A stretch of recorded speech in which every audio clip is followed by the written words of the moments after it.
Terima kasih sudah kembali pada channel kami. Sekarang kita lanjutin lagi drama Taxi Driver part 4. Sebelumnya diceritakan kalau ketua Data U tewas karena masuk ke ruang servernya yang sudah dipasang bom. Sebenarnya Pak Jang menyuruh Doki untuk mengurung ketua Pak seperti yang lain, tapi Doki ragu, begitu juga Goon. Sementara Pak Jang berjuang sendiri untuk melawan Chodojul tapi dia terluka. Chodojul berniat membunuh Pak Jang. Untung saja ketua Baek segera datang menolongnya. Pak Jang segera dilarikan ke rumah sakit diikuti semua tim taksi mewah. Keesokannya tim kejaksaan memeriksa lokasi tempat ketua Pak yang sudah hancur. Jaksa Cho melihat ID card Doki ada pada salah satu bukti. Jaksa Kang masih saja bekerja untuk menangkap karyawan Data U yang lain padahal masih sakit. Tim taksi mewah melihat di berita tentang ledakan di tempat server ketua Pak dan menemukan jasadnya.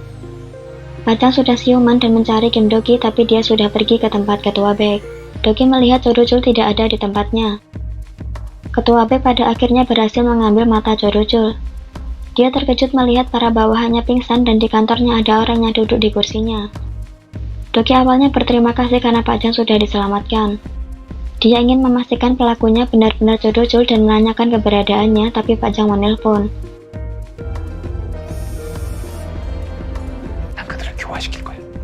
Pak Jang tidak mau membuat keributan. Karena kejadian ini, Doki berpikir metode Pak Jang tidak benar. Pak Jang meminta Doki menangani dulu pekerjaan yang tidak bisa ditunda. Jaksa Cho datang tepat saat Doki mau pergi. Kyunggo terlihat aneh dan berbicara tentang mentransfer uang pada jaksa. Orang ini menjanjikan akan membersihkan namanya dan akunnya akan dibekukan untuk sementara karena penyelidikan. Jin-an merasa kesal karena Kyunggo terus-terusan bertelepon. Bahkan dia merasa bangga karena sudah berpartisipasi untuk menangkap penipu keuangan lewat jaksa tadi.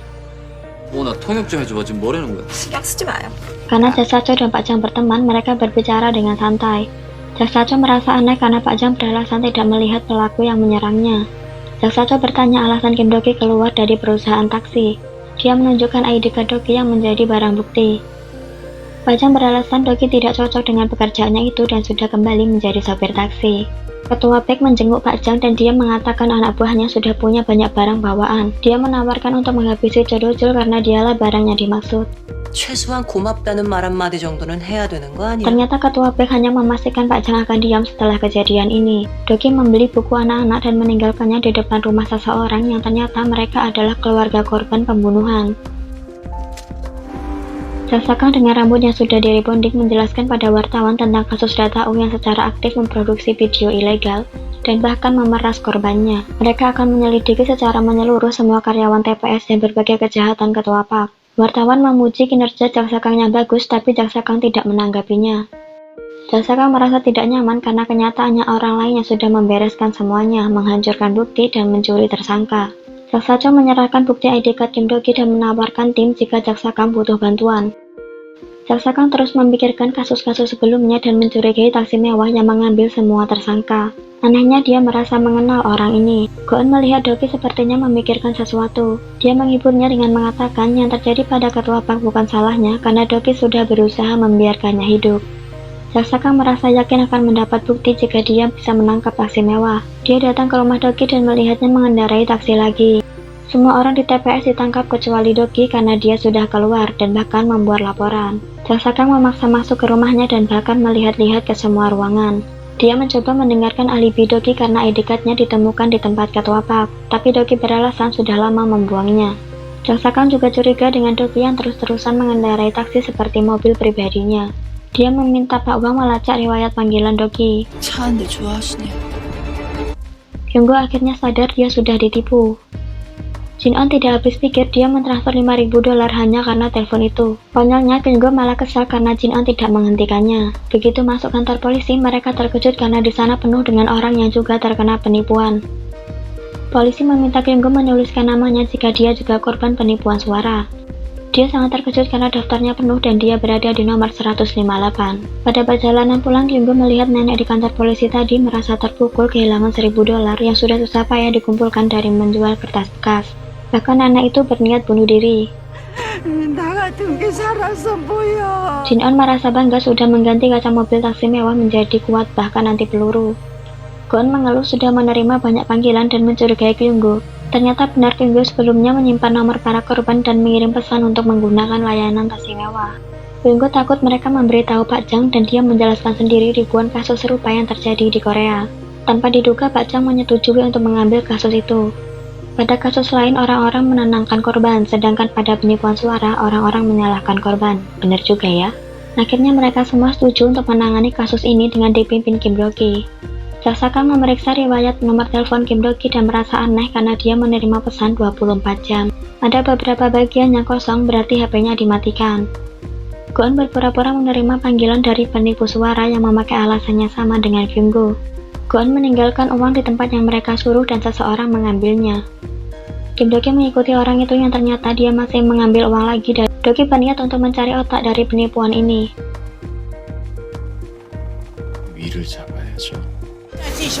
Seorang perempuan bernama Madam Lim melihat anak buahnya yang mendapat laporan kalau orang yang bertugas mengambil uang kehilangan tasnya. Ternyata kurir itu sudah ada di tangan Do-ki dan dia menelpon agar Go-eun bisa melacak lokasinya. Do-ki punya cara aneh untuk membuat Jin-eun bisa menyusup ke sana. Winggo dan Jin-eun melakukan perawatan rambut agar terlihat lebih muda. 나도 5년만 젊어져 보자. Go-eun membuat Jin-eun mendaftar ke sarang penipu itu sebagai siswa pekerja paruh waktu. Awalnya perekrut tidak percaya Jin-eun berusia 20 tahun, tapi dia lolos. 노안이 집안 내력이라. 병 걸린 거 아니니? Sinyal HP-nya tiba-tiba menghilang. Do-ki yakin Jin-eun bisa menjaga dirinya, sementara Do-ki pergi berbelanja. Para siswa sudah tiba di tempat mereka akan bekerja. Mereka mulai diajari untuk menghafal kata-kata yang sudah disiapkan dengan benar. Orang-orang itu juga memamerkan uang yang mereka dapat sangat banyak. Mereka harus menuruti setiap aturan di sana kalau mau tetap hidup. Dan Do-ki menukar uang asing. 이번엔 사람보다 돈이 먼저예요. Pimpinan mereka masuk dan menghukum anaknya tidak bisa menghafal dialog. Dia harus membuat kopi dengan termos tanpa pegangan. Untung saja mereka segera pergi karena ada masalah. 고고적 아들이 가게 와서 과대매 버티고 있습니다. Terjadi keributan dan Madam Lim tanpa ragu langsung memukul pemimpin mereka dan menyuruhnya untuk berhenti datang. Jaksa Kang masih menyelidiki nomor HP Kim Do-ki yang pada tanggal-tanggal tertentu tidak terlacak. Jaksa Kang mencocokkannya dengan hari hilangnya para tersangka dan ternyata itu cocok. Do-ki mulai memasuki sarang penipu itu dan ternyata di dalamnya juga menjadi tempat berjudi. Do-ki mengikuti permainan dan mempertaruhkan banyak uang. Lawannya berkata dia kalah, tapi Do-ki merasa dipermainkan. Ini adalah nenek yang terkena penipuan suara juga. Dia ditelepon seseorang yang mengaku polisi berkata kalau rekeningnya digunakan untuk melakukan penipuan. Orang tua yang polos ini merelakan tabungan sekolah cucunya agar tidak terkena masalah tanpa sedikit pun sadar sudah ditipu. 아유, 고마워요, 선생님. 세기 2만 원이 뭐야? Go-eun menemukan informasi tentang tempat itu yang punya harga sewa tinggi. Do-ki sudah mengetahui kalau tempat itu adalah sarang perjudian yang aktif di malam hari dan menipu orang di siang hari. Jin-eun ketakutan dan dia ingin segera keluar dari sana, tapi ini belum saatnya. Bahkan Pak Jang juga melarangnya. Melapor ke polisi juga tidak akan membuat uang para korban kembali. Do-ki yang ikut bermain merasa ada yang tidak beres dengan permainan. Madam Lim datang menghentikan perkelahian. 여김에 다 놀자고 온 사람들인데. Do-ki menantang laki-laki itu kalau dia curang dengan tidak meletakkan bola di cangkir manapun dan bahkan Do-ki mempertaruhkan semua hartanya termasuk 100 telepon sekali pakai.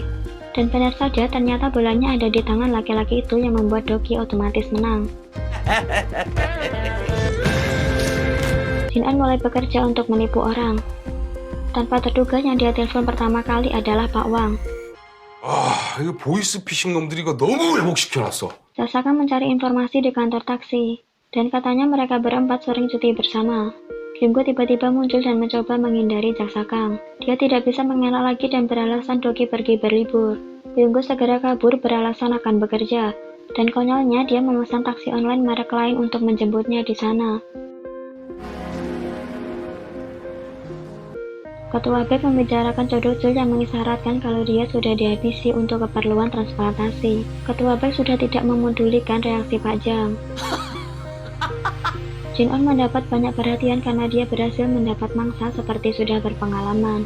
Padahal yang dia telepon adalah Go-eun. Madam Lim sangat marah mengetahui anak buahnya tidak mengajari Jin-eun dengan benar dan malah membuatnya kehilangan banyak ponsel sekali pakai dengan sia-sia. Anak buahnya yang lain mengingatkan tentang Kim Do-ki yang sekarang sedang makan di restorannya. Saat Do-ki makan dengan lahap, tiba-tiba datang makanan lain padahal dia tidak memesan. Itu dari Madam Lim.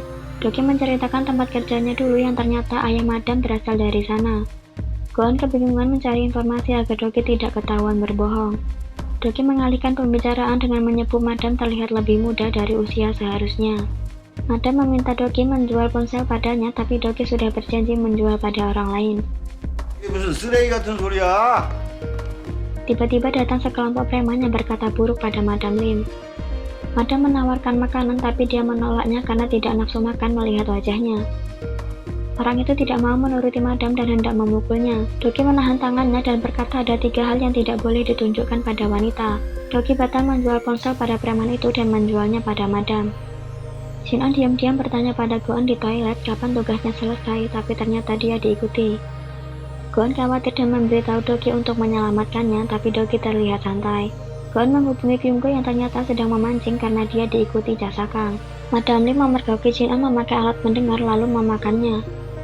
Madam meminta Shin-on untuk mengaku atau dia akan dihabisi. Tapi Doki tiba-tiba muncul mencegahnya mengotori tangannya. Doki berpura-pura mengenali Shin-on sebagai seorang polisi dan terlihat kesal. Shin-on dibawa ke tengah laut dan mereka memasukkannya ke dalam tong. Doki berkata kalau polisi ini yang mengosongkan rekeningnya dan membuatnya kehilangan anak buahnya. Doki memegang tangan dan mengatakan gombalannya. Shin-on sudah berada di darat dan dirawat Goon. Dia menangis dan kesal karena kejadian ini, tapi Kyunggo menghiburnya. Madam mulai membagikan ponsel yang dia dapat dari Doki yang tentunya sudah tersambung dengan Goon. Saat mereka mulai menghubungi orang dengan ponsel itu, tiba-tiba Goon memutus teleponnya. Salah satu dari mereka meminta nomor rekening pada Madam karena nomornya hilang. Dan akhirnya Goon mendapat nomor rekening itu dan semuanya akan selesai setelah mereka mendapatkan sandinya. Doki pergi makan dengan Madam dan mengupaskan kepiting. Madam tidak bisa menahan liur melihat Doki yang tampan. Tapi Madam masih jual mahal karena dia tidak percaya siapapun. Madam akhirnya menerima kepiting itu dan mulai terperangkap cinta. Jasakang masih mengikuti Kyunggo dan melihat yang lainnya datang juga. Dia mencoba menelpon mereka semua tapi nomornya tidak aktif. 내일 다 끝내죠. Doki tahu Jasakang mengikutinya. Doki sengaja memancing Jasakang ke tempat Madam Lim. Jasakang bertanya tentang Doki tapi Madam berkata tidak tahu. 모르겠어요. Kyunggo berpura-pura bekerja untuk kapal penyelundup yang akan dinaiki Doki karena Doki harus kabur. Itu membuat Madam Lim terlihat sedih. Tiba-tiba dia mendapat notifikasi PIN ATM-nya terblokir. Madam pergi ke bank untuk memperbaikinya dan bertemu Doki. Doki akan memberi Madam kejutan jika dia mengantarnya. Madam terlihat sangat senang.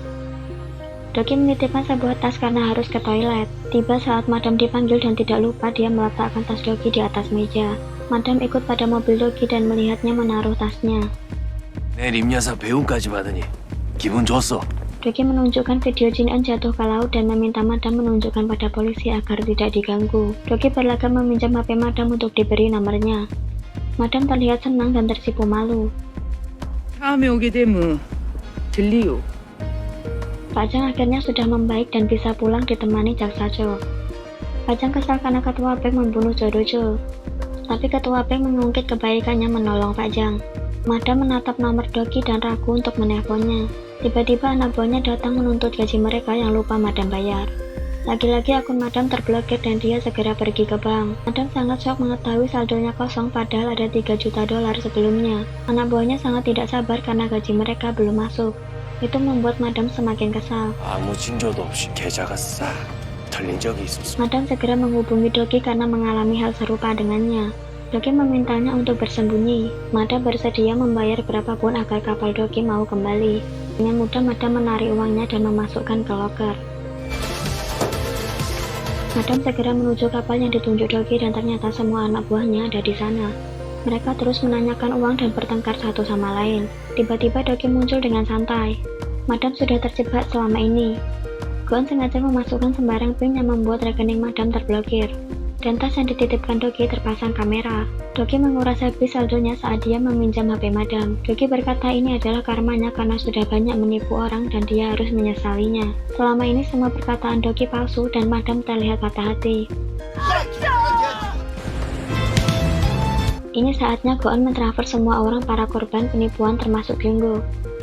Keesokannya Kyunggo juga mendatangi nenek yang juga menjadi korban dan mengembalikan uangnya. Dasakang dan para polisi datang ke tempat Madam dan mendapati semua orang penting di sana menghilang. 또 사라졌다. Dan misi ini sudah selesai. Tunggu part selanjutnya ya, jangan lupa subscribe. Kamsahamnida.